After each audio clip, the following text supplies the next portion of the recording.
श्रीरामचंद्रा करुणा समुद्रा ध्यातो तुझी राजस योग मुद्रा नेत्री नये रे तुझ वेण निद्रा कै भेट सीबा मजला सुभद्रा. जय जय रघुवीर समर्थ सद्गुरु श्री ब्रह्मचैतन्य महाराज गोंदवलेकर की जय. जयाचा जनी जन्मनामार्थ झाला, जयाने सदा वासनामात केला. जयाच्या मुखी सर्वदा नाम कीर्ती, नमस्कार त्या ब्रह्मचैतन्य मूर्ती. जय जय रघुवीर समर्थ सद्गुरु श्री ब्रह्मचैतन्य महाराज गोंदवलेकर की जय. या महाराज प्रवचन करायला या. आणि मंडळी, आपणा सर्वांस माझा मनापासून नमस्कार. श्रीमद भगवद्गीता अध्याय 15 ज्ञानेश्वरीतील ओवी 1 ते 9. श्री माऊलींनी 15व्या अध्यायातल्या आत्मज्ञानाच्या गुह्योपदेशास सुरुवात करण्या अगोदर, त्याच्यावर टीका करण्याच्या अगोदर आपल्या सद्गुरु चरणांची मानसपूजा केली.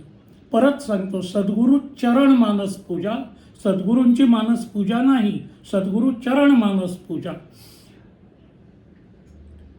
ह्या 9 ओव्या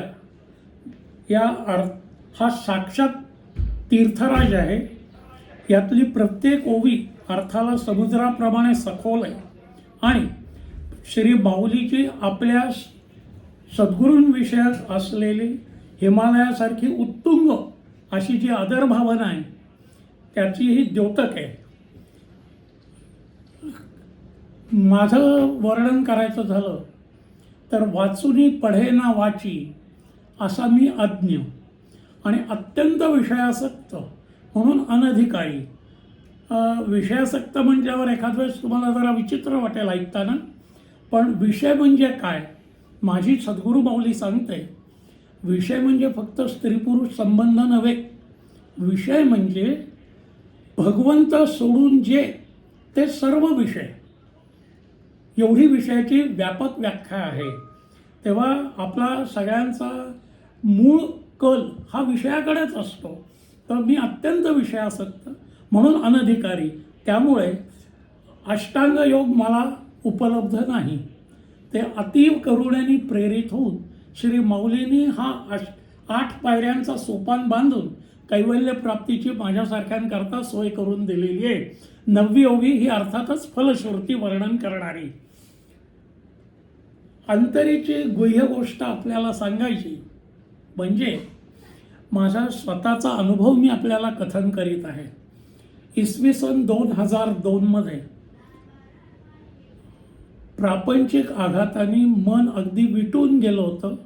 मनाच्या अत्यंत उद्विग्न अवस्थेत मी होतो. आणि त्याच वेळेस हा ग्रंथ एकीकडे चालत होतो. ग्रंथ चालता चालता मनात आलं की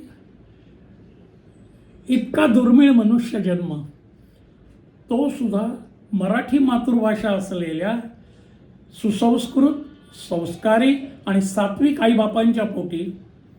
आणि हा ग्रंथराज श्री ज्ञानेश्वरी मोक्षास जाणारा राजमार्ग उपलब्ध असून सुद्धा कधी त्याचं अध्ययन करण्याची इच्छा झाली नाही. आणि आता उतार वयामध्ये, म्हणजे 2002च्या नंतरची गोष्ट ही, उतार वयामध्ये ग्रंथाच्या प्राचीन मराठी भाषेमुळे प्रत्येक ओवीमध्ये 3-3, 4-4 शब्दांची ठेच लागते. त्यामुळे ग्रंथ समजून घेण्याचा हुरूप मावळतोय. कर्मधर्म संयोगाने त्यावेळेस याच ओव्या वाचून त्यांचा अर्थ समजून घेण्याचा प्रयत्न चालला होता. श्री सद्गुरू कृपेमुळे, म्हणजे माझे सद्गुरू श्री ब्रह्मचैतन्य महाराज गोंदवलेकर, ज्यांचं एका शब्दात वर्णन करा असं सांगितल्याबरोबर त्यांच्या पट्टशिष्यांनी श्री ब्रह्मानंद महाराजांनी दयासिंधू एवढा एकच शब्द उच्चारला. त्याचा पडताळा मी पावलोपावली घेतोय. माझ्यासारख्याला त्यांनी सावरून घेतलं. त्यांच्या कृपेने डोक्यामध्ये लख प्रकाश पडला की अरे, जरी मी असंस्कृत असलो लक्ष्यार्थाने आणि वाच्यार्थाने, तरीसुद्धा माझ्यासारख्या करता माऊलींनी हा सोपान बांधून दिलेला आहे. ठीक आहे, बघितलं, गहिवरलो. आणि तेव्हापासून शक्यतो रोज मी सौभाग्यवती असताना सौभाग्यवतीसह आणि आता तिच्यानंतर एकटा ही भावपूजा बांधतो. ओव्यांचा अर्थ समजून घ्यायचा प्रयत्न करतो. हा जो अचानक लाभ माझ्या पदरात सद्गुरू कृपेने पडला तो आपणा सर्वांसही लाभावा या उद्देशाने हा प्रवचन प्रपंच करीत आहे. आता माऊली काय काय कशी पूजा करते ते आपण बघूया. सुरुवातीलाच सांगतो, पूजेचे प्रकार 3 असतात. एक पार्थिव पूजा जी आपण रोज घरी देवांची करतो ती. दुसरी त्याच्यावरची श्रेणी म्हणजे मानस पूजा. वरची श्रेणी का म्हटली? कारण रोजची पार्थिव पूजा जी केली जाते त्याच्यात फक्त देह देवाऱ्याच्या जवळ असतो आणि मन एक्झॅक्टली कुठे कुठे जात असतं ते मात्र मी सांगत नाही, पण नको त्या ठिकाणी जात असतं एवढं सांगितलं की पुरे आहे. आणि महाराष्ट्र सांगतात की जिथे आपलं मन तिथे आपली खरी उपस्थिती असते. तर त्यामुळे वरची श्रेणी मानस पूजा, कारण तिथे सगळ्या गोष्टी मनानेच करायच्या असतात. जे उपचार द्यायचे ते मनानेच अर्पण करायचे असतात. त्यामुळे मन तिथे कायम प्रेझेंट हजर राहावं लागतं आणि म्हणून त्याची श्रेणी वरची श्रेणी धरली जाते.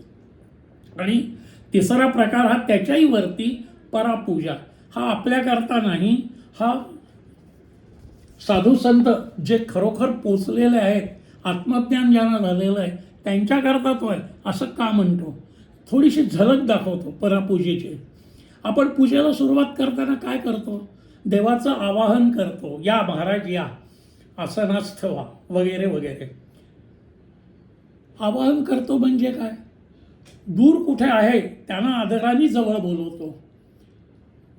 परापूजा करणारे संत म्हणतात, अरे तू नाही अशी जागाच नाही आहे, चराचर व्यापून दशांगोळं उरलाय, तुला बोलवायचं कुठून? आणि काय, तू तर कायम उपलब्ध आहेस, ओमनी प्रेझेंट. बरं, तुला बसायला आसन द्यावं म्हणावं तर तू निराकार आहेस, कोणत्या आकाराचं आसन द्यायचं तुला? सगळं विश्व व्यापून उरणारा तू, तुला बसायला आसन कुठनं आणणार? हे असे सगळे प्रॉब्लेम आहेत त्यांचे. तर ती पूजा आपण करू शकत नाही, तेच करू शकतात. असो, तर आता ही जी मानस पूजा आहे हिला आपण सुरुवात करूया. माऊली म्हणते, आता हृदय हे आपुले चौफाळुनिया भले, वरी बैसऊ पाऊले श्री गुरूंची. ओवीमध्ये सर्वसाधारणपणे जे शब्द अडतील आपल्याला त्यांचा आधी अर्थ सांगतो, नंतर ओवीचा गद्यात अर्थ सांगतो आणि मग ओवीच्या अंतरंगात डोकवण्याचा आपण प्रयत्न करूया. आता हृदय हे आपुले इथपर्यंत ठीक आहे. चौफाळुनिया भले. चौफाळुनिया म्हणजे काय? शुद्ध करून. भले म्हणजे काय? संपूर्णपणे.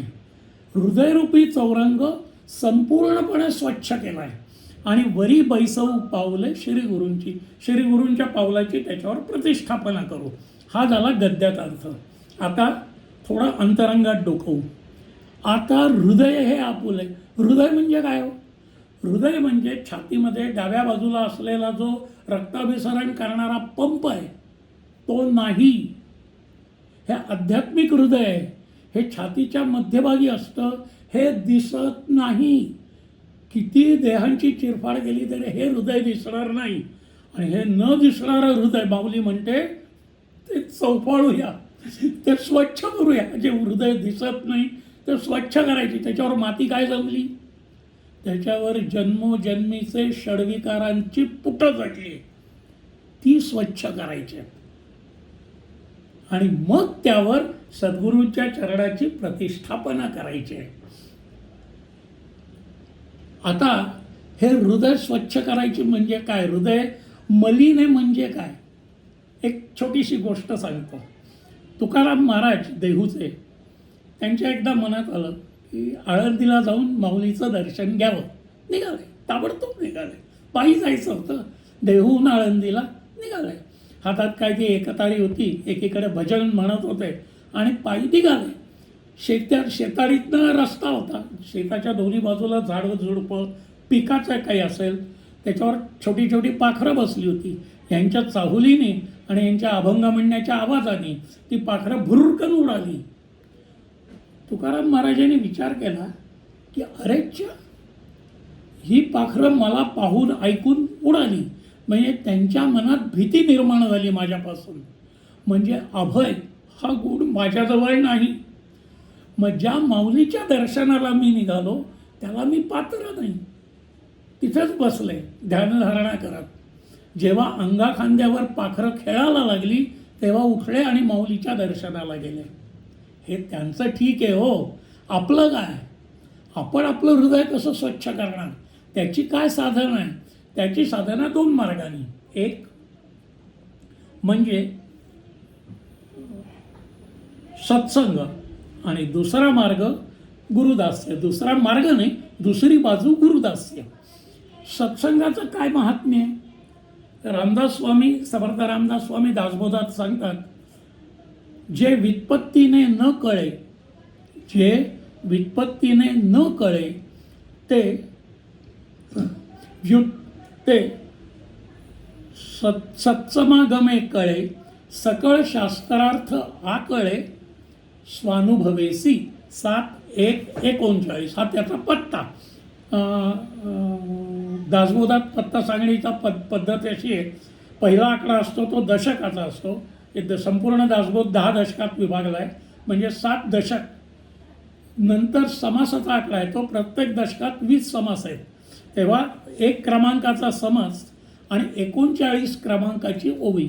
7 दशक, 1 नंबर 1 समास, प्रथम समास आणि 39 नंबरची ही ओवी आहे दासबोधात. आता व्युत्पत्तीने म्हणजे काय? व्युत्पत्तीने म्हणजे रामदास स्वामी सांगतात, धर्मग्रंथाचं वाचन करून जे कळत नाही, जे आकलन होत नाही, ते सत्समागमाने कळतं. कसं कळतं? सकळ शास्त्रार्थ आकळे.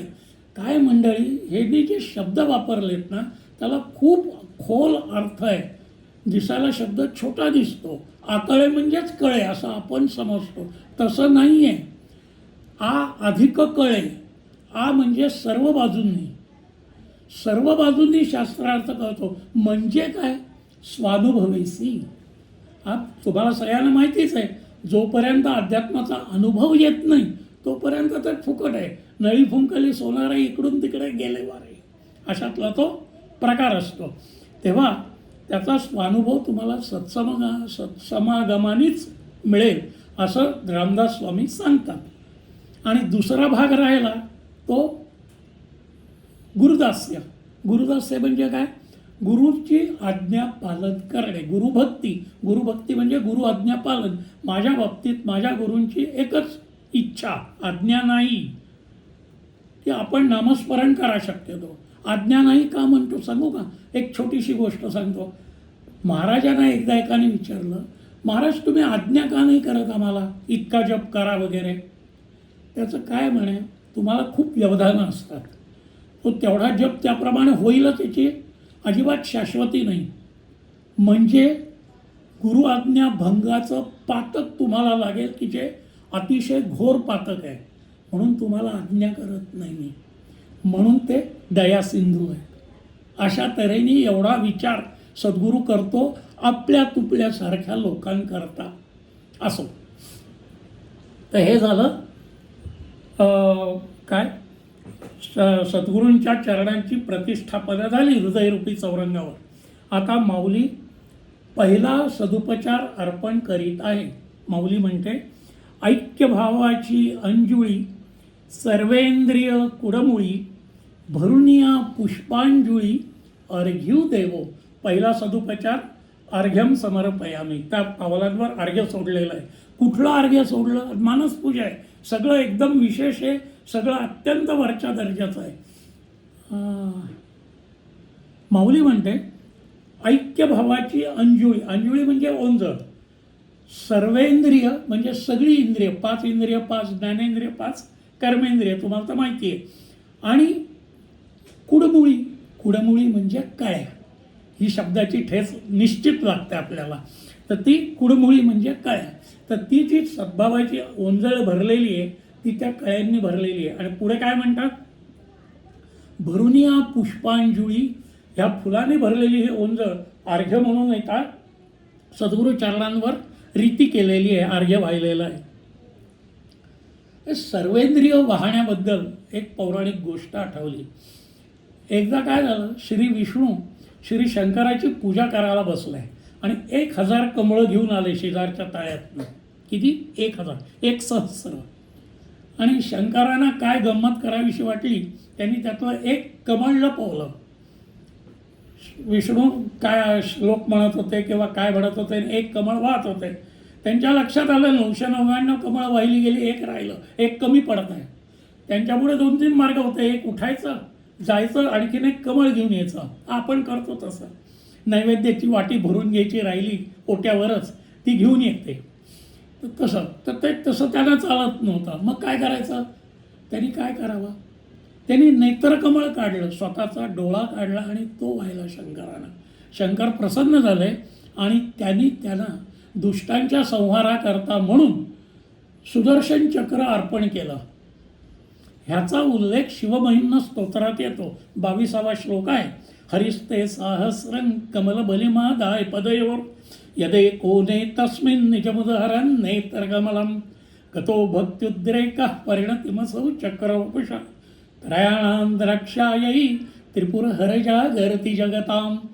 असो, तर आपण काही असे अवयव तोडून बिडून व्हायचे नाही आहेत. मग आपण काय करायचं, आपण हे आपले सगळे अवयव हे गुरुभजनी लावायचे आहेत. तुकाराम महाराजांचा अभंग माहिती आहे ना, डोळे तुम्ही पहारे मुख वगैरे, तर तो प्रकार करायचा आहे. सगळी भजनं इंद्रिय भजनी या सद्गुरूंच्या भजनी लावायची आहेत. तर ऐक्यभावाची अंजुळी सर्वेंद्रिय कुडमुळी. पण त्या सर्वेंद्रियांना कुडमुळी का म्हटलं. आता आपण ओबीच्या अंतरंगात शिरतोय. गद्यार्थ सांगून झालेला आहे, आता ओबीच्या अंतरंगात शिरतोय. कळ्या का म्हटलं, माऊली म्हणते ती इंद्रिय कळ्या असताना उमलण्याच्या अगोदर, म्हणजे त्यांना बाह्यसृष्टीतील विषयांची चटक लागण्या अगोदर, तुम्ही वयात येण्याच्या अगोदर, म्हणून ती कळ्या घेतल्या. त्यांनी ती कोवळी असतानाच व्हायला घेतलेली आहे. म्हणजे काय होईल, म्हणजे तुमचा विषयांशी काहीही संबंध येणार नाही. कारण आपण विषय भोगतो, उपभोगतो, ते इंद्रियामार्फत भोगतो. ती जर इंद्रिय ऑलरेडी सद्गुरूचरणी समर्पित केली, अगोदरच समर्पित केले, तर विषय उपभोगण्याचा संबंध येतोच कुठे. म्हणून ते कुडमुळी म्हटलं, कळ्या म्हटलं. पण पुढच्या चरणात ते म्हणतात भरुनिया पुष्पांजुळी. आणि मी पण अर्थ सांगितला होता, फुलांनी भरलेली ओंज. मग फुलं कुठनं आली ही. असं असावं की सद्गुरूचरणी वाहिली जात आहोत या भावनेने ती इंद्रिय पुलकित झाली, त्या कळ्या फुलल्या, त्यांच्या अंतरंगी तो आनंद मावेनासा झाला आणि त्या आनंदाला वाट द्यावी लागली आणि त्या कळ्या फुलल्या. असं असावं. आणि म्हणून त्यांनी तिसऱ्या चरणामध्ये फुलं म्हटली आणि ते अर्घ्युदेवो. म्हणजे थोडक्यात या ओवीमध्ये माऊलीने आपल्याला सांगितलं की आपण विषयभोगांपासून अलिप्त राहायला मदत व्हावी म्हणून आपण आपली सगळी इंद्रिय सद्गुरूचरणी अर्पण केलेली आहेत. आता पुढचा सदुपचार, शुद्धोदक स्नानम समर्पयामी, अलंकार काय आणि विलेपनार्थे चंदनम समर्पयामी. बघूया काय म्हणते माऊली. अनन्योदके धुवट वासना जे तन्निष्ठ, ते लागलेसे अबोट चंदनाचे. बघूया. अनन्योदके म्हणजे समजताय, अनन्य भाव आणि उदक, अनन्य अधिक उदक, अनन्योदके धुवट म्हणजे त्यांनी धुतलं म्हणजे प्रक्षाळले. काय वासना जे तन्निष्ठ, वासना आपल्याला समजते, वासनेचा म्हणजे वाईट वासनेचा अर्थ माझ्या सद्गुरूंनी सांगितला, वास अधिकना. भगवंताजवळ जो राहून देत नाही ती वासना. असो, वासना जे तद्दिष्ट, पण ही वासना कुठं आहे? सद्गुरू चरणाशी एकनिष्ठ झाले, तल्लीन झाले, म्हणजे ही शुभ वासना आहे, सद्वासना आहे.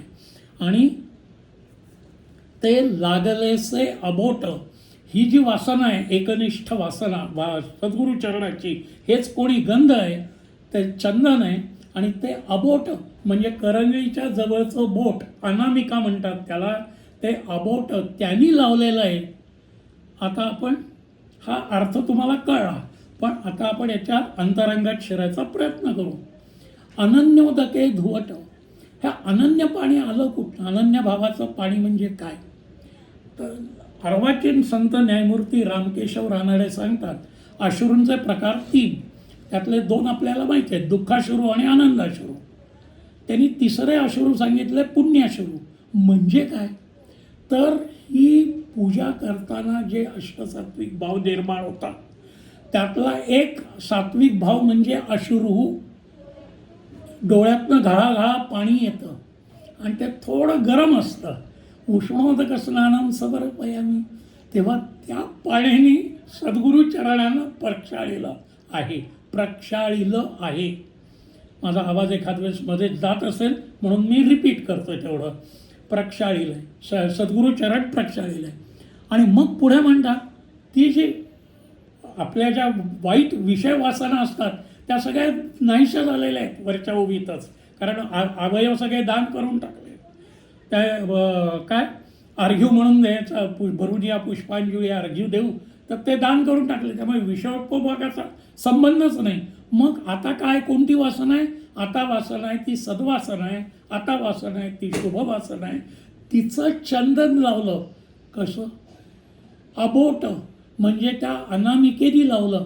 काय वैशिष्ट्य आहे बुवा त्याचं? असं आहे, आपल्या शास्त्राची मान्यता अशी आहे की आपण यज्ञ करतो, यज्ञामध्ये देवी देवतांना आवाहन करतो आणि त्यांना जो हविर्भाग द्यायचा असतो, त्यांना जो त्यांचा भाग द्यायचा असतो, तो अग्निकुंडात आपण सोडतो आणि अग्निमार्फत तो त्यांच्याकडे पोचतो. मग आत्ता काय झालं? शास्त्राची आपल्या मान्यता अशी आहे की आपल्या हाताची जी 5 बोटं आहेत, त्या प्रत्येक बोटाच्या बुडाशी, मुळाशी, तळाशी एक एक महाभूत आहे. पंचमहाभूतांपैकी एक एक महाभूत आहे. उदाहरणार्थ, ही युनिव्हर्सल खूण आहे, इथे पाणी आहे, आप हे करंगळीच्या खाली त्याचं स्थान आहे, म्हणून ही खूण युनिव्हर्सल आहे, सगळ्या जगात हीच खूण आहे. ही आकाशाकडे वर जायचा इथे. त्याचप्रमाणे अनामिकेच्या मुळाशी तेज, अग्नी हे महाभूत आहे आणि त्या अग्निमार्फत देवतेला हविर्भाग अर्पण केला जातो, म्हणून चंदन त्या अनामिकेने लावलेलं आहे. पाठ एवढा खोल विचार माऊलीचा आहे पूजा करताना. असो, आता पुढचा सदुपचार, अलंकारार्थे अक्षतां समर्पयामी. बरोबर आहे ना? एका वाटीत स्टीलच्या 4 तांदूळाचे दाणे घ्यायचे, त्याच्यावर 1 चिमूट कुंकू टाकायचं, घोळायचं आणि ते अलंकार म्हणजे दागिने म्हणून देवाला व्हायचे. काय स्वस्तात आहे की नाही? आणि मग एक हातभर लांब आपण मागणी करतो देवाला, मला हे दे, मला ते दे, मला ते दे, वगैरे वगैरे असं. पण माऊली तसं करत नाही. माऊली अलंकार लेवविते. काय आता गंमत बघा, दैवत कोण आहे? सद्गुरू नाही आहेत, सद्गुरू चरण आहेत, पावलं आहेत. त्या पावलांना अलंकार लेववायचे आहेत. पावलांना काय अलंकार व्हायचा बघूया काय वाट आहे. प्रेमाचे निभांगारे, प्रेमाचे निभांगारे, निर्वाळुनी नुपुरे, लेवऊ सुकुमारे, पदेत ये. काय झालं? भांगार म्हणजे सोनं, प्रेमरूपी सोनं. निर्वाळुनी सोनं गाळून घेतलंय. नुपुरे पैंजण, लेवऊ सुकुमारे पदेतीये, सद्गुरू माऊलीच्या सुकुमार पावलात ती शुद्ध सोन्याची पैंजणं जी बनवली ना ती घालूया. काय म्हणायचं आहे माऊलीला? बघा, सोनं शुद्ध कसं करून घेतो माहिती आहे तुम्हाला सगळ्याला? ते भट्टीत टाकतो, तापवतो, त्याचा रस होतो. त्यात काय होतं? त्यात जे हीण असतं ते जळून जातं आणि शुद्ध सोनं उतरतं नाही, उरतं शुद्ध सोनं. तसं तर हीण काय असतं सोन्यामध्ये, दागिन्यामध्ये? थोडं कॉपर असतं, म्हणजे तांबं असतं, किंवा थोडी चांदी असते. शुद्ध सोन्याच्या दृष्टीने ते हीण आहे, कमी कसाचं आहे. असो, माऊली सांगते की मी हीण चाळून शुद्ध सोन्याचे पैंजण बनवले आणि माऊलीच्या पायी घातले. कोणते हीण जळलं? साधक ज्यावेळेस साधना करत असतो त्या साधना काळात त्याच्या ज्या प्रापंचिक अपेक्षा सद्गुरूकडून असतात, कळत नकळत, नाही बाकी सगळं ठीक आहे सद्गुरू राया, पण ते आता त्या IITला बसला आहे, ती JEE क्लिअर झाली पाहिजे, मनात येऊन जातं हीण, प्रापंचिक अपेक्षा. किंवा मी फ्लॅटचे पैसे भरलेले आहेत, आता फ्लॅटचं ओव्हरड्यू झालेलं आहे, मिळालं पाहिजे ताब्यात, हे जे सगळं हीण आहे. या ज्या सगळ्या आशा आकांक्षा आहेत, या प्रापंचिक संकटांचा सामना करताना साधना काळात सद्गुरू कृपेमुळेच जळून जातात आणि उरतो तो शुद्ध गुरुप्रेमाचा सद्भाव. त्याची ही पैंजणं बनवून घातली. आणि पैंजण म्हणण्यात माऊलीला काय साधायचं आहे? 2 गोष्टी साधायच्या. एक, पैंजण कुठे असतात? पावलात घातल्यावर कायम पावलाला चिकटलेले, लगडलेले असतात. त्याचप्रमाणे माझा भाव सद्गुरू चरणांशी कायम लगडलेला असो, असं माऊलीला पैंजणाद्वारे सुचवायचं आहे.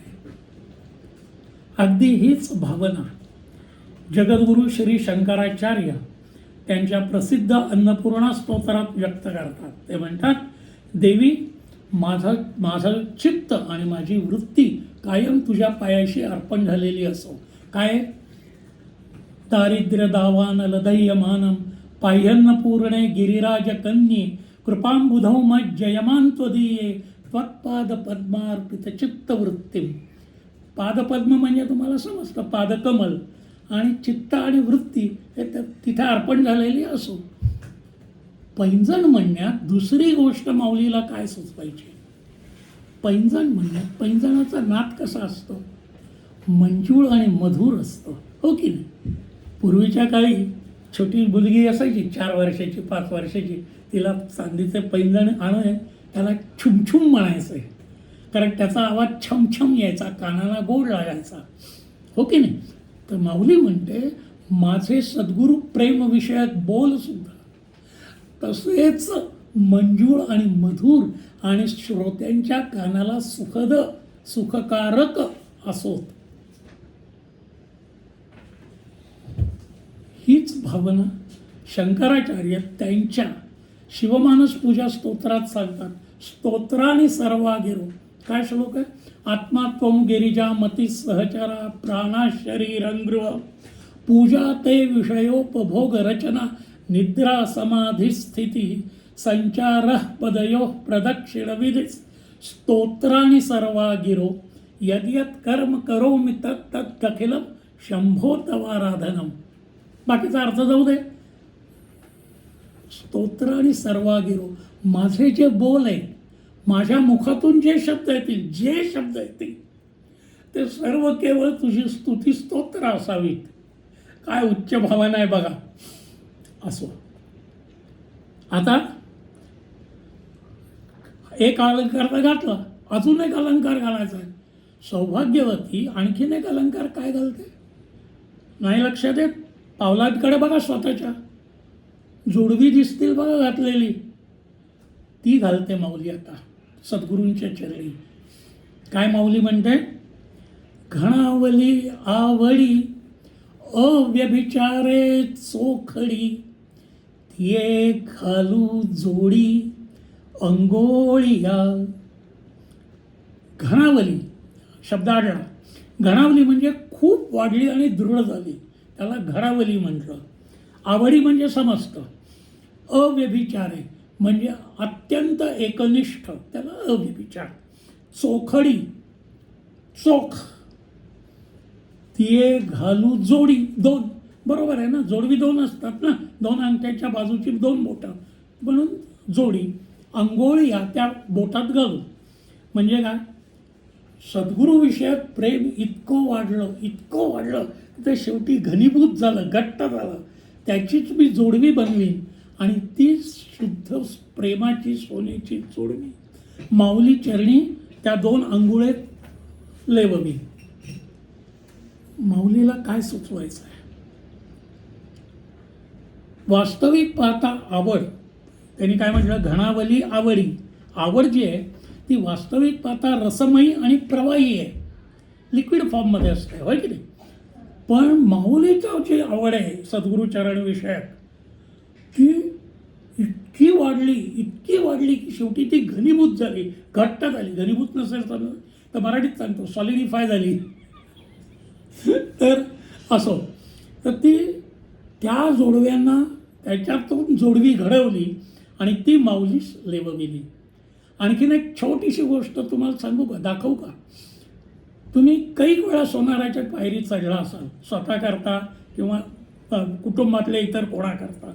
आता थोड्या फेऱ्या कमी झाल्या असतील, कारण सोन्या चांदीचे भाव खूप भडकलेत, कडाडलेत वगैरे वगैरे. पण असो, तर त्या सोन्या चांदीच्या दुकानात तुम्ही गेलात की सोन्याचा विभाग वेगळा असतो, चांदीचा विभाग वेगळा असतो, बरोबर आहे का? हां. कधी सोन्याचे पैंजण, सोन्याची जोडवी बघितलीत का? नाही, कधीच नाही. मग माऊली काय करते असे सोन्याचे दागिने? काय आपलं काय बोलाचाचं भात आणि बोलाचीचं कढी अशातला प्रकार आहे का? नाही. आपल्या शास्त्राप्रमाणे सोन्याचे दागिने पायात घालण्याची मुभा, सवलत फक्त देवी देवता आणि राजे राजवाडे यांना आहे. ही सोन्याची महत्ता आहे. तुम्हा आम्हाला केवळ पैसे आहेत, सॉरी हां, पैसे आहेत म्हणून जाऊन सोन्याचे हे दागिने करून घालायला शास्त्राची परवानगी नाही. मग माऊली कशी त्या निवृत्तीनाथांच्या पायात हे घालते हो? हां, ते तर सगळे भिक्षेकरी होते. अरे ते भिक्षेकरी आपल्याकरता, पण सद्गुरू काय, आपण त्यांना काय म्हणतो? गुरुदेव म्हणजे देव झाले, किंवा गुरुराजा श्री महाराज म्हणजे राजा राजवाडे झाले. मग त्यानं सोन्याचे दागिने पायात घातले तर कुठे चुकलं माऊलीचं? खरं की नाही? आता पुढे ऋतुकालोद्भव पुष्पाणी समर्पयामी म्हणजे काय करायचं? म्हणजे ती आम्ही अंधेरीला काय करायचं माहिती आहे का? आम्ही फुलपुडी लावली होती. मग ती रात्री यायची, रात्री 8 वाजता वगैरे, आणि ती मग काढायची आणि फ्रीजमध्ये टाकून द्यायची, ठेवायची नाही, टाकून द्यायची. आणि मग ती सकाळी गारगोट्ट झालेली फुलं वाहायची देवाला. माऊली तसलं काही करत नाही. किंवा पुण्यात पेन्शनर असतात ना, ते असं आळीतनं निघतात सकाळी फिरायला. त्यांच्याजवळ एक प्लास्टिकची पिशवी असते छोटीशी, आणि ते जे बंगल्यातनं असे झाडं बाहेर आलेले असतात फांद्या, त्याची ती फुलं तोडतात आणि त्या पिशवीत येतात. आणि त्यांना जर बंगल्यातलं कोणी हटकलं तर वर शिरजोरपणे सांगतात, काय चोरीबिरी करतोय की काय? हां, देवाच्या पूजेला तर नाही, तर तुम्हालाही पुण्य लावेल, उपकार केले आमच्यावर. पण माऊली हे असलं काही करत नाही. माऊली एकदम स्पेशल फूल वाहते. काय वाहते बघूया. आनंदा मोद बहुळ सात्विकाचे मुकुळ, ते उमलले अष्टदळ ठेवू वरी. माऊली म्हणते, कठीण शब्द आधी बघूया. आनंदामोद म्हणजे आनंद अधिक आमोद. आमोद म्हणजे सुगंध. आमोदचा दुसरा अर्थ सर्व बाजूंनी आनंद असा पण होतो, म्हणजे आनंदावर आनंद असा पण होतो. आनंदामोद म्हणजे आनंद अधिक आमोद, आनंदरूपी सुवास. बहुळ म्हणजे पुष्कळ. आनंदामोद बहुळ सात्विकाचं मुकुळ, मुकुळ म्हणजे काळा, कळी, जो फूल झालं नाही, जे उमललं नाही अजून ते उमलले अष्टदळ म्हणजे 8 पाकळ्या आहेत. ठेवूवरी म्हणजे माऊली म्हणते, माऊली गदगदून वर्णन करते, आनंदाचा घमघमाट, आनंदरूपी सुगंधाचा घमघमाट सुटलेली 8 सात्विक पाकळ्यांची कमळकळी उमलली आणि जे कमळ झालं ते सद्गुरू चरणांवर वाहूया. मंडळी, आपण बघतो ना, वेद किती? 4. कोणते? ऋग्वेद, यजुर्वेद, सामवेद, अथर्ववेद. आश्रम किती? 4. ब्रह्मचर्याश्रम, गृहस्थाश्रम, वानप्रस्थाश्रम, संन्यासाश्रम. तसं आहे हे अष्टसात्विक भाव, 8 सात्विक भाव. कुठले माहिती आहेत? सांगू. वेपतुहू म्हणजे शरीराला कंप सुटणे, वैवरण्यः म्हणजे शरीराची कांती बदल होणे, शरीर पांढरं फटक पडणे, स्तब्धः शरीरात हाल नाही, चाल नाही, डोल नाही, काही मुवमेंट नाही, शरीराची हालचाल नाही, स्तब्धः किंवा स्तंभः खांब, लोखंडाचा खांब असो. पुढे स्वेदः म्हणजे घामटलेला नाही, स्वेदः म्हणजे प्रत्येक रोमरंध्राच्या ठिकाणी स्वेद कणिका, घामाचा बिंदू येणं, त्याला स्वेदः. स्वरभंगः तोंडातून शब्द फुटत नाही, कंठ अवरुद्ध होतो, स्वरभंगः. रोमांच, हातावरली लव ताठ उभी राहते, रोमांच. अश्रुहू मगाशी वर्णन आलं होतं बघा 3ऱ्या ओवीमध्ये, अनन्योदके धुवट, तेव्हा सांगितलं होतं अष्टसात्विक भावातला एक अश्रुहू. ते अश्रू, रोमांच, अश्रू. आणि शेवटी प्रलय. प्रलय म्हणजे काय? प्रलय म्हणजे शरीरांतर्गत, शरीराच्या आतमध्ये अतिशय सुखाच्या लाटावर लाटा येतात, डोळ्यांना दिसणार नाही, चर्मचक्षूंना दिसणार नाही, पण ज्याला त्याचा अनुभव येतो त्याला अतिशय आनंदाची प्राप्ती होत असते. आणि माऊली सांगते, माझी गुरुमाऊली सांगते, श्री ब्रह्मचैतन्य महाराज गोंदवलेकर सांगतात, कोणतीही वस्तू अस्तित्वात नसताना जो आनंद होतो तो खरा आनंद. ते प्रलय म्हटलं ना, त्याचा असा अतीव आनंद त्या व्यक्तीला होत असतो. आणि आणखीन एक छोटीशी गोष्ट सांगतो याच्या संबंधित. आपण देवदर्शनाला जातो, मग दर्शन म्हणजे काय? आपण देवाची मूर्ती बघतो, पुढे पुढे काय नाही, काय फार तर प्रदक्षिणा घालतो, बाहेर बसतो, थोड्या चहाट्यापणा, थोड्या कुटाळक्या करतो आणि घरी येतो. नाही, देव दर्शन करायचं म्हणजे या अष्टसात्विक भावातला निदान एक भाव जागृत झाला पाहिजे, तर दर्शन झालं असं. पुढे तर सात्विकाचे मुकुळ, ते उमलले अष्टदळ, त्या 8 पाकळ्यांचं कमळ जे उमललं ते मी सद्गुरू चरणांवर वाहिलं. म्हणजे काय म्हणायचं आहे? म्हणजे त्यांना असं म्हणायचं आहे की त्या अष्टसात्विक भावाच्या आनंदाचा उपभोग सुद्धा न घेता इतकं वैराग्य ते तसंच्या तसे सद्गुरूंना अर्पण करून टाकले. अगदी याच अर्थाची ओवी 12व्या अध्यायात आहे. इथे हे भाव सद्गुरू चरणी वाहिले, तिथे ते भाव भगवंत चरणी वाहिलेत. भगवंत मुखाने माऊली सांगते, आणि काही जे जे सर्व कायिक वाचिक मानसिक भाव तया मी वाचवणी ठाव अन्य नाही, तया मी वाचवणी धाव अनवती नाही. म्हणजे ह्या सगळ्या भावांची धाव ही माझ्याशिवाय इतरत्र कुठेही जात नाही, त्या सात्विक भक्ताची, जो पोचला आहे त्याची. असो 12वा अध्याय 165वी ओवी आहे बघा. तर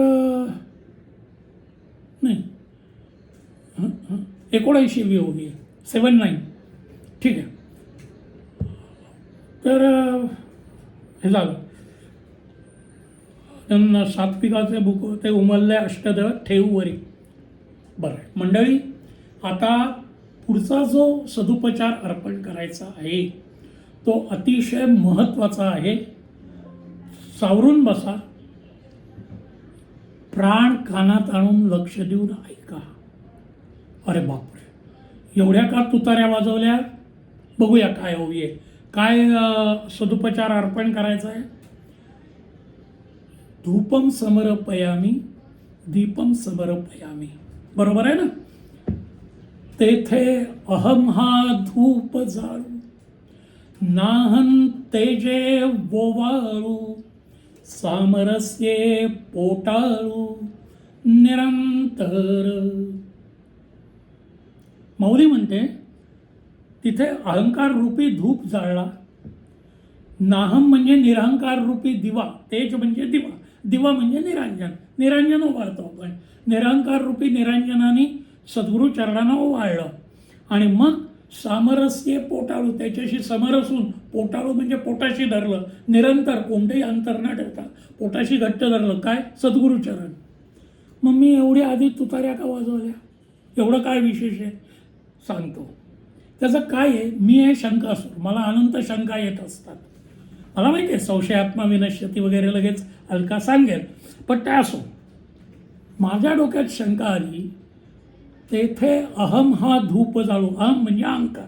अहंकार ही अतिशय वाईट आणि त्याज्य गोष्ट, बरोबर आहे ना. मग ती जाळली तर वाईट गोष्ट जाळली तर दुर्गंधी सुटेल, सुगंधी कशी सुटेल? मग पूजा करताना माऊली हे असला प्रकार काय करते? हा शंकेचा भुंगा मला कित्येक वर्ष पोखरत होता. तुम्ही कितीही ज्ञानेश्वऱ्या उपळ्या घाला, उलट्या घाला, वाचा, याचं स्पष्टीकरण तुम्हाला मिळणार नाही. पण माझ्या सद्गुरूंना माझी दया आली. त्यांचं नावच दया सिंधू आहे ना. त्यांनी माझ्या हातात असा काही ग्रंथ ठेवला की त्यामध्ये याचा नेमका उलगडा झालेला आहे. काय सांगतो. म वी केळकर म्हणून होते, बेलसऱ्यांचे आध्यात्मिक मानसपुत्र. अर्थातच आपल्या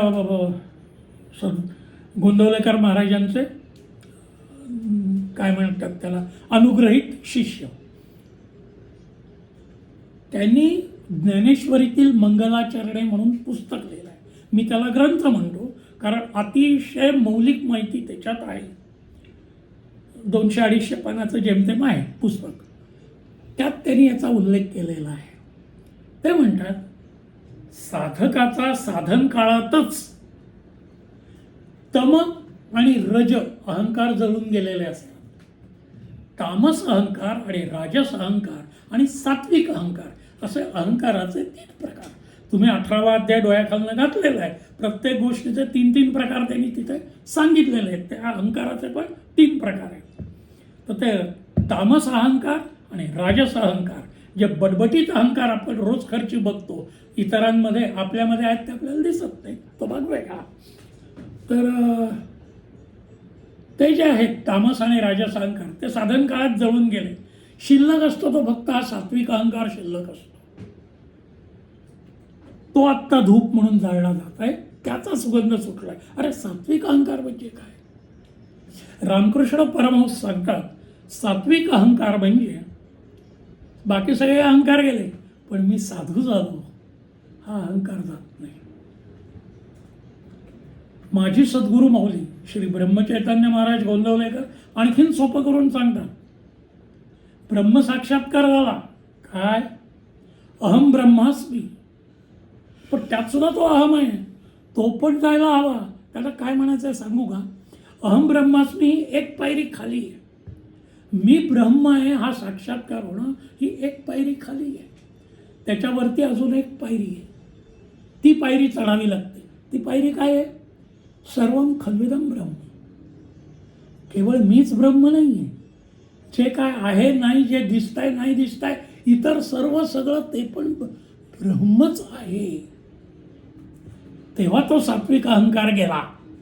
मी ब्रह्म आहे हा सुद्धा सात्विक अहंकार, तो मी जायला हवाय. मी नाही, सर्वच ब्रह्म आहे असं त्याला सांगायचं आहे. हे ज्यावेळेस कळलं तेव्हा मनाचं अतिशय समाधान झालं. असो, तेथे अहम हा धूप जाळू.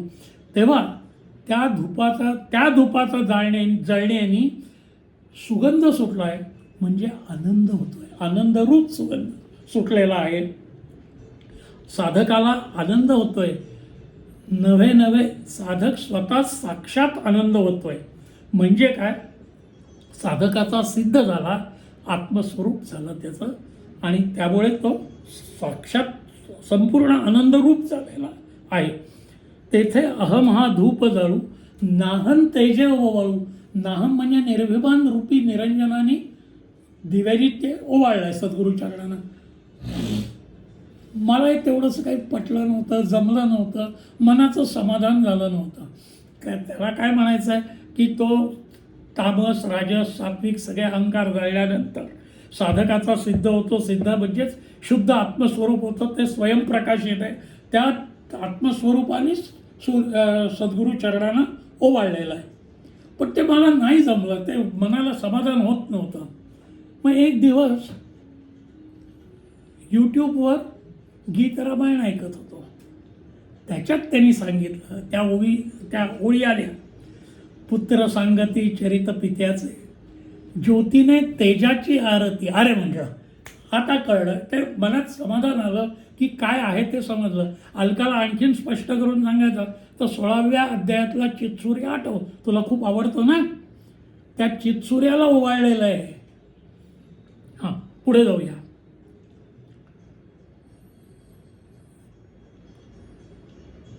सामरस्ये पोटाळू निरंतर म्हणजे काय, नाभिकमलाशी नाळ जोडलेली असते, बरोबर आहे ना. त्यातून अर्भकाला म्हणजे गर्भाला जीवनरसाचा पुरवठा होत असतो. तिथेच मायेचा ममतेचा साठा असतो, बरोबर आहे. तिथे जर सद्गुरुचरण घट्ट कवटाळले तर त्या सद्गुरुचरणांवर कायम प्रेमाचा, मायेचा, ममतेचा पूर येईल, बरोबर आहे ना. पण माया, प्रेम, ममता याच्यापेक्षा चांगला शब्द सांगतो, वात्सल्याचा पूर येईल. आईचं जे प्रेम असतं अर्भकावर ते वात्सल्य असतं. त्याचा खूप त्रास होतोय का ग सोबन, खूप त्रास होतोय, बर असू दे. किंवा सोहमस्थान म्हणजे नाभिकमल, तिथे सोहमस्फुरण होत असतं. तिथे सद्गुरुचरण धरलेले आहेत. त्या सोहमस्थानाशीच परमेश्वराचं वास्तव्य असतं. म्हणजे निर्गुण निराकार परमात्मा म्हणजेच प्रत्यक्षात पोटाशी धरलेले सगुण साकार सद्गुरुचरण आहेत, असं माऊलीला सुचवायचं आहे. किंवा देह देवाचे मंदिर, तर ह्या मंदिराचा जो गाभारा आहे, गर्भगृह आहे, तिथे कोणतेही अंतर न ठेवता सगुण मूर्तीची म्हणजे सद्गुरुचरणांची प्रतिष्ठापना केलेली आहे, असं माऊलीला सुचवायचं असेल. आपल्या 21 मेच्या प्रवचनात श्री महाराज म्हणतात, हा काय प्रकार आहे, जे वाचतात त्याला माहिती आहे ना, ज्यांना ठाऊक नाही त्यांच्याकरता सांगतो. श्री गोंदवलेकर महाराजांचं प्रवचनाचं पुस्तक आहे. संकलक लेखक नाही, संकलक गोसी गोखले, त्यांनी प्रत्येक तारखेला एक पान अशा तऱ्हेने ते पुस्तक रचलेलं आहे. त्यात 21 मेच्या तारखेखाली जे प्रवचन आहे त्या प्रवचनात महाराज सांगतात की वासनेचा उगम किंवा वासनेचं उगमस्थान हे बेंबीपाशी आहे. बेंबी ह्या वासना अर्थातच विषय वासना. तिथे जर नामाची वस्ती ठेवून दिली तर तुम्ही संपूर्ण निर्विषय व्हाल, निर्वासन व्हाल.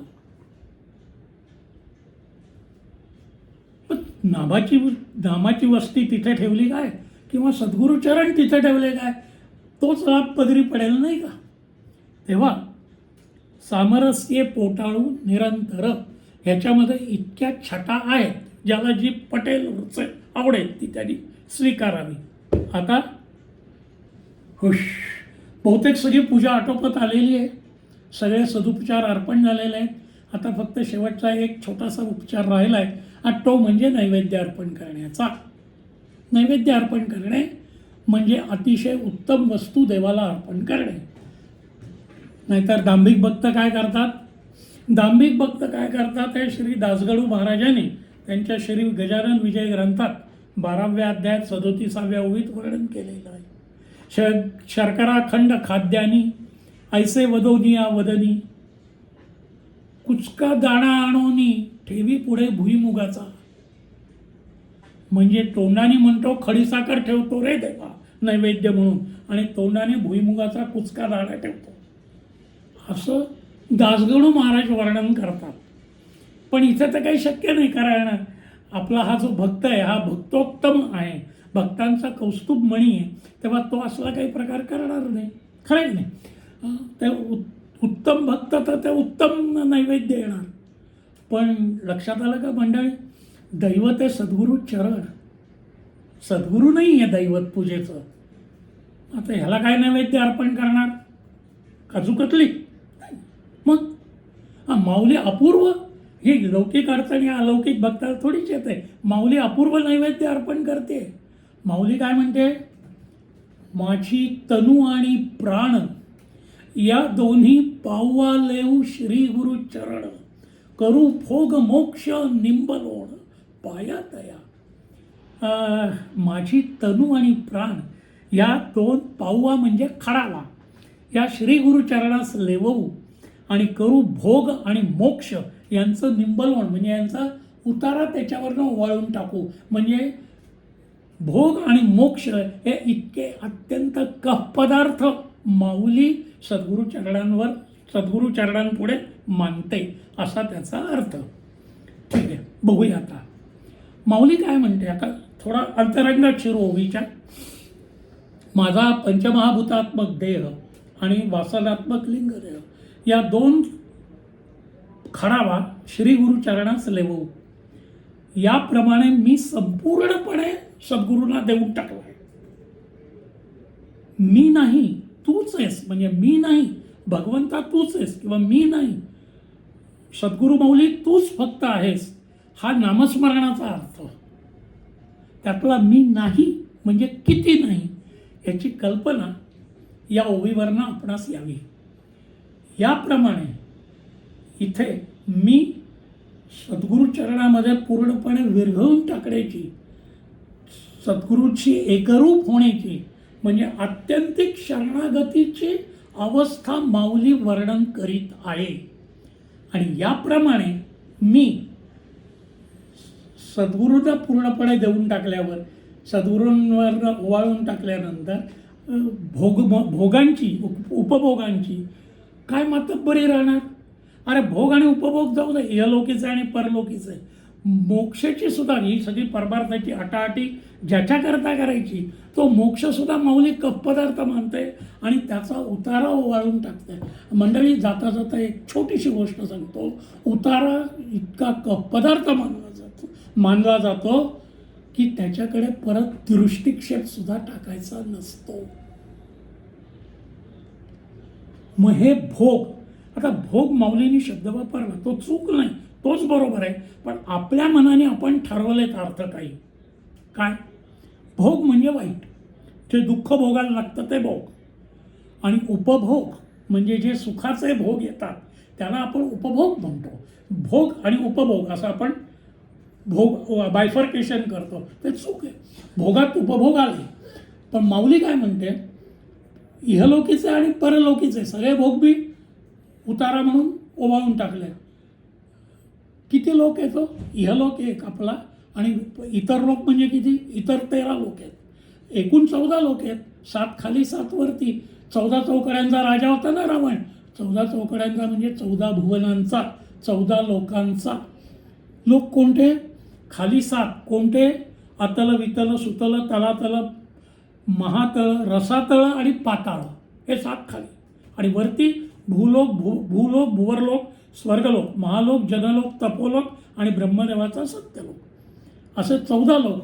त्यातले जे काय सगळे भोग आहेत त्या सगळ्यांचं निंबलोड उतरवून टाकलं सद्गुरू चरणावरनं, त्यांना कोणाची दृष्ट लागू नये म्हणून. काय भाव आहे माऊलीचा बघा. याच अर्थाची ओवी माऊलीने 12व्या अध्यायात लिहिलेली आहे. भगवंत म्हणतात, जयाची आवडी केली मजशी कुळवाडी, भोग मोक्ष बापुडी त्यजिली कुळे. आता पूर्वीच्या काळी जमीनदारी अस्तित्वात होती, तेव्हा कुळं असायचे. म्हणजे जमीनदाराच्या मालकीची जमीन असायची. एक उदाहरण घेऊ, 10 एकर जमीन आहे, त्यातली 5 एकर तो दुसऱ्या कोणाला तरी कसाला द्यायचा, ते त्याचं कुळ. मग जमीनदाराला काय मिळायचं, ते जे उत्पन्न निघेल पिकाचं त्यातलं अर्ध उत्पन्न जमीनदाराला, अर्ध त्याला, खर्च वेळ सगळा त्याचा. ते त्याला तो कुळ म्हणायचं. म्हणजे तो थोडक्यात बऱ्यापैकी त्याचा नोकरच झाला, बऱ्यापैकी. भगवंत म्हणतात 12व्या अध्यायात 81 उभी आहे. भगवंत म्हणतात, जयाची आवडी केली मजशी कुळवाडी, त्यांनी माझ्याशी कुळवाडी केली. म्हणजे माझा तो कुळ झाला. कोण? तो भक्त. त्यांनी काय केलं, भोग मोक्ष बापुरी त्यजिली कुळे, त्याच्याकडे जी कुळं होती भोग आणि मोक्ष, त्यांना त्यांनी त्याग केला. त्यांनी त्यांचा त्याग केला आणि तो माझ्याकडे कुळवाडी म्हणून राहिलाय. असो,